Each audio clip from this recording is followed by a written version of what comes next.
The IKEA KALLAX shelving unit is a popular storage system known for its sturdy cube design and simple assembly. However, when it's time to move, transporting the shelf fully assembled can be difficult and may risk damaging the panels or joints. Carefully disassembling the unit makes it easier to carry, protects the wood surfaces, and helps ensure everything can be reassembled correctly in your new space.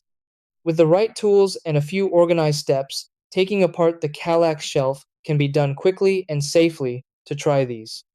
Step 1.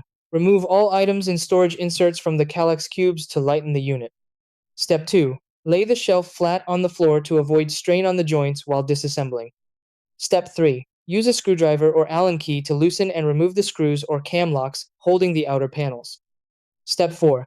Carefully separate the side panels and internal dividers, keeping screws and hardware in a small container. Step 5. Stack the panels neatly and label or bag the hardware so reassembly will be easier after moving.